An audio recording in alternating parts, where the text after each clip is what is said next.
اور کروڑپتی اربپتی بھی جو ہیں وہ کروڑوں اربوں سے بھی جا رہے ہیں. یعنی یہ نیا فرنٹیئر ہے کرائم کا, جس پہ ہماری بھی جان اٹکی ہوئی ہے, عوام کا تحفظ بھی اٹکا ہوا ہے, معیشت بھی جس سے جڑی ہوئی ہے. صحیح. اس کے لیے آپ نے ادارہ بنایا اور آپ ادارہ نہیں بنا پائے, لوگ بھی نہیں لا پائے, پروسیجر بھی نہیں سیٹ کر پائے. یہ بہت ہی افسوس کی بات ہے, یہ بہت بڑا سوال ہے. درست. حکومت کو دوبارہ اس ادارے کو ڈرائنگ بورڈ پہ لے کر جائیں, نئے سرے سے ادارہ بنا لیں, جو بھی اس کا طریقہ نکلتا ہے نکالیں. یہ بہت ہی اہم ادارہ ہے. سیغم صاحب اگر لوگ یہی ہوں گے تو ادارے کیا کر لیں گے؟ شہزاد صاحب یہ تو ایک کیس ہے جو سامنے آیا ہے, یعنی کہ جہاں پہ خود جن سے رشوت لی گئی وہ سامنے آ کر رپورٹ لکھوا رہے ہیں. ایسے بہت سے کیسز سامنے نہیں آئے, رپورٹڈلی جو کچھ سامنے آ رہا ہے, بہت سے افسران ایسے ہیں جنہوں نے پیسے ہتھیائے یا ان کے ڈیجیٹل والیٹ سے نکلوائے, پھر کرپٹو بائنینس بیرون ملک پراپرٹیز بھی بنا رہے ہیں اور ساتھ اس کو ری انویسٹ کر رہے ہیں. یہ اپنے ادارے کی آڑ میں اتنا سنگین جو جرم ہو رہا ہے, اتنی کھلی چھوٹ کیسے ان افسران کے پاس, یا اپنے بندے بھرتی کرنا یہ سب سے بڑا المیہ بن گیا اس ملک میں, جس باعث یہ احتساب کی زد میں بھی نہیں آتے. عائشہ, اداروں کے مسئلہ نہیں ہے, اداروں کا مسئلہ نہیں ہے, یہ لوگوں کا مسئلہ ہے. یہ جو ہم جس طریقے سے جس قسم کے ہم انسان ہیں اس ملک کے اندر یا بن گئے ہیں, یہ ہمارا مسئلہ ہے, ہماری سوچ کا مسئلہ ہے. دیکھیے, جہاں پر طاقت یا اختیار انٹائٹلمنٹ بن جاتا ہے اور یہ کہا جائے کہ میرے پاس چونکہ طاقت آ گئی, اور یہ چوکی دار سے لے کے حکومتی وزیروں تک یہ چیز اپلائی ہوتی ہے, مجھے کوئی چیز روک نہیں سکتی. ابھی چند دن پہلے لڑکیوں کے کالج کے اندر کچھ وارداتیں ہوئیں معصوم بچیوں سر کے ساتھ. لیٹسٹ خبر آپ سے شیئر کر دیں, شاید اسی معاملے پہ ڈی جی NCCIA تبدیل ہو گئے ہیں. یہ معاملہ اتنا بڑھ چکا ہے اس وقت. جی بے شک ہونا چاہیے میرے خیال میں, لیکن اس سے بھی فرق نہیں پڑے گا, کیونکہ جب تک ہم اپنے اندر اپنی ذات کو تبدیل نہیں کرتے یا سوچ کا انداز نہیں بدلتے, نہیں ہو سکتے نا. ہم وہاں سے ایک سفر کر کے یہاں تک آئے ہیں نا, تو ایک سفر کی جو سدھار ہے وہ بھی, میں نے آپ سے لڑکیوں کے کالج کا ذکر کیا, چوکی دار کبھی دیکھا جاتا ہے, کبھی وہ جو ان کا پرنسپل ہے یا وائس پرنسپل ہے وہ دیکھا جاتا ہے. یہ کیا تماشا ہے. اور حقیقت, اور یہ لوگ بچ بھی جاتے ہیں, ان کو پوچھتا بھی کوئی نہیں ہے. FBR والوں کے پاس ٹیکس کیوں نہیں دینے جاتے لوگ؟ ان کو ہوتا ہے ایک دفعہ ٹیکس کی لائن میں آگے, اگلے دن ہمارے گھر کے دروازے پہ کھڑے ہوں گے کہ تم لوگوں نے ٹیکس کیوں نہیں پے کیا. تو یہ مسائل ہیں اس ملک کے, جہاں پر اختیار ان کے ہاتھ میں آ جاتا ہے, وہ سمجھتے ہیں طاقت بھی آ گئی, طاقت کے ساتھ انٹائٹلمنٹ آ گئی, انٹائٹلمنٹ کے ساتھ آپ اگلے کو رگڑنا شروع کر دو. یہ بدقسمتی ہے. یہ جو باتیں ہوئیں آپ نے بتائیں, جس طریقے سے سیغم صاحب نے ذکر کیا, یہ کمزوریاں جہاں پہ پکڑی جاتی ہیں لوگوں کی, وہ کمزوریوں کو پھر ایکسپلائٹ کرتے ہیں. ان ایکسپلائٹیشن کے اندر لوگ جو ہیں وہ گھبرا کے مارے جاتے ہیں. اس وقت تو چند لوگ بول پڑے, ایک DG کو بدلنے سے کچھ نہیں بڑھے گا. یہ پورے کا پورا نظام جب تک اپنے آپ کو, اب وہ کیا کریں, حسن صاحب کی باتیں درست ہوتی ہیں کہ تیزاب سے دھلایا نہیں جائے گا, اس وقت تک یہ دھلے گا نہیں, صاف نہیں ہوگا. ٹھیک کہہ رہے ہیں کہ ایک DG بدلنے سے ریپورٹڈلی درجنوں افراد کا نیکسس ہے جو اس ادارے کے اندر یہ اس کام میں ملوث ہے. ایک بریک لیتے ہیں, بریک کے بعد حسن صاحب اور افتخار صاحب کی رائے آپ کے سامنے رکھیں. پروگرام کے آخری حصے میں ایک بار پھر خوش آمدید. حسن نثار صاحب, ہم جس ادارے کی بات کر رہے ہیں اس کی عمر 1.5 سال ہے اور کارکردگی میں نے سامنے رکھ دی. یہ فرمائیے گا کہ نئے ادارے بنانا ضروری ہے یا موجودہ اداروں اور ان کے افسران کی نگرانی, اخلاقی تربیت اور احتسابی میکینزم زیادہ اہم ہے؟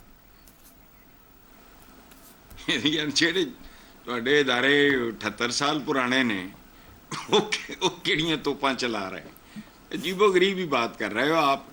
اچھا سنو, میں یہ سوچتا ہوں کہ صدقہ ہی جاواں, صرف 9 قربان جاؤں بھئی آپ کے, صرف 9 افسران. سر یہ وہ ہے جن پہ FIR ہوئی ہے. اداروں میں, اور سن لو نا, FIR یہی تو رونا ہے, باقی سارے پرکٹے فرشتے ہیں. 1 منٹ عائشہ, یاد رکھیں جی, پاکستان میں وہ جو آپ نے کہا ہے نا کہ فہرست وغیرہ یہ وہ, پاکستان میں صرف اور صرف ان افسران کی فہرست مرتب کی جا سکتی ہے جو نہ رشوت لیتے ہیں, نہ حرام کھاتے ہیں, نہ بدعنوانی کرتے ہیں, نہ کربا پروری پہ یقین رکھتے ہیں. صرف ان کی بن سکتی ہے. تواڈے ملک تو کاغذ مک جائے گا. اور جدھر جا کے دیکھو, اچھا ورنہ تو بچھوؤں کی وہ لمبی قطار ہے جس میں ہر حرام کھانے والا سردار ہے. کیا بات اٹھا کے 9 افسران, پورا ملک باقی کی ہے. اور جس ملک میں ڈیتھ سرٹیفکیٹ اور برتھ سرٹیفکیٹ حرام دیے بغیر نہ ملے غریب آدمی کو, 9 افسران, باقی سارے کدھر؟ تو اب ادارے نئے بنائیں جو لوگ موجود ہیں ان کے اوپر محنت کی جائے. تاریخ کیا ہے وہ چھوڑو, کر لو محنت. 78 سال دی محنت میں دیکھ رہے ہیں نا, مایوسی مایوسی میرے پاس اس کے علاوہ تم نے دیا کیا ہے مجھے؟ میرے پاس جو ہوگا میں وہی بانٹوں گا. سر آپ کو مایوسی ملی تو آپ تو مایوسی مت بانٹیں, آنے والی نسل کو امید بانٹیں. میں جھوٹا نہیں, منافق نہیں, سچی بات کر رہا ہوں. جب تک مرض کے بارے میں چیخو گے نہیں, اس کا علاج ممکن نہیں ہوگا.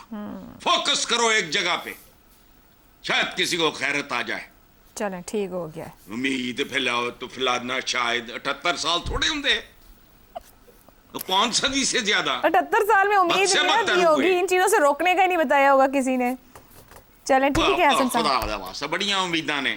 فیض احمد فیض تے حبیب جالب تے یہ سارے امیداں ہی دیندے رہے ہیں نا. اچھا چلیں, لازم ہے کہ ہم بھی دیکھیں گے. آپ نے تو دیکھ لیا, ہم بھی دیکھیں گے. نظم سن کے حادثہ آتا ہے. افتخار صاحب تخت اچھالے جائیں گے, جی ٹھیک ہو گیا یہ حسن صاحب. جس کیس میں پیسے مل جائے ملزم کی ضمانت بھی فوری ہو جاتی ہے, مقدمہ بھی ختم ہو جائے. جہاں پیسے نہ ملے, نہ ضمانت, نہ ریلیف, الٹا اگلے کے گھر سے سب کچھ جانا شروع ہو جاتا ہے. اب یہ جو NCSC-IA نے کیا ہے, پنجاب حکومت نے تو نئی بات کر دی کہ ہم اپنی علیحدہ سائبر ایجنسی بنانے جا رہے ہیں اس کارکردگی کے بعد, مطلب ایک اور ادارہ. بات یہ ہے کہ حسن نثار کے ساتھ آج جی چاہتا ہے کہ میں اس کی ایک پیج پہ آ گئے آپ دونوں. ہاں, آج اس کی بات میں لے آئے وہ آپ کو ایک پیج پہ. اضافہ ہی کر دوں. چلو کر لو. حسن نثار, یہ سارا سسٹم ختم ہو چکا ہے. یہ لاشیں ہیں جو لیے پھرتے ہیں, زندگی دے لاشیں لیے پھرتے ہیں. کچھ لاشیں ہم دفن کرنے کے قابل ہیں اور کچھ لاشیں ہم دفن کرنے سے ڈرتے بھی ہیں. یہاں پہ تو میں بہت دفعہ پروسیکیوشن کے بارے میں بول چکا, کوئی میری بات سنتا نہیں ہے. بات یہ ہے جب اختیار ہی تمہارے پاس ہو, پرچہ تم نے درج کرنا ہو, تفتیش تم نے کرنی ہو, برآمدگی تم نے کرنی ہو, کاغذات تم نے لکھنے ہو, ضمنی تم نے بنانی ہو, تو پھر یہ کھربوں روپیہ ہی باہر جائے گا بڑے بھائی. اور جب کوئی پوچھنے والا ادارہ نہ ہو کہ میاں یہ گاڑی تمہارے پاس کہاں سے آئی, یہ بلڈنگ کہاں سے آئی, یہ بنگلہ کہاں سے آیا, تمہاری بیوی یہ جو شاپنگ کرتی پھرتی ہے صبح سے شام تک یہ کہاں سے آئی, جب یہ ایسے ادارے ہی نہیں ہیں, کیونکہ وہ ادارے خود اس میں ملوث ہیں, وہ ادارے خود اس میں ملوث ہیں. یعنی جتنی تنخواہ میں لیتا ہوں, جتنی تنخواہ تو لیتا ہے, ہم دونوں اپنی تنخواہ بھی ملا لیں تو وہ چیز نہیں لے سکتے جو ان کا ایک عدلی, ایک چوکیدار اور ایک محرر اور ایک ASI اور ایک چھوٹا افسر لیتا ہے. تو کیا بات ہم کر رہے ہیں؟ تم 78 سال کو رو رہے ہو, اس میں ذمہ دار تم بھی ہو, میں بھی ذمہ دار ہوں. ہم اصل میں کھڑے نہیں ہوئے اس وقت جب ہمیں کھڑا ہونا چاہیے تھا اور ان کے گریبانوں پہ ہاتھ ڈالنا چاہیے تھا. تمہاری بھی غلطی ہے, میری بھی غلطی ہے. اور آج تو نظام اس حد تک خراب ہو گیا, یہ مجھے جو اس نے پڑھا انٹرو میں تو حیران رہ گیا ہوں. ایک کیس ہے, پھر ایک کیس, یہ بار بار ڈرا رہی ہے, یہ ایک کیس ہے. اور کہتی ہے پیسے نکالے بھی گئے, والیٹ میں چلے بھی گئے, باہر ہو بھی گئے, پراپرٹیاں خرید بھی نہیں گئیں, انویسٹمنٹس اور ڈیجیٹل انویسٹمنٹ, اور سب کچھ ہم جانتے ہوئے کیا کر رہے ہیں, DG کو ایک نوٹیفیکیشن کے ذریعے کہہ رہے ہیں کہ تمہیں وقتی طور پہ سسپینڈ کیا جاتا ہے, یا تم جاؤ گھر میں بیٹھو آرام سے. ایسا نہیں ہو سکتا. نظام کو آج مجھے پہلی دفعہ اتفاق کرنا پڑ رہا ہے تمہارے اس تیزاب والے ایشو پر. اس نظام کو تیزاب کے ایک ڈرم میں ڈال دینا چاہیے. I agree with you.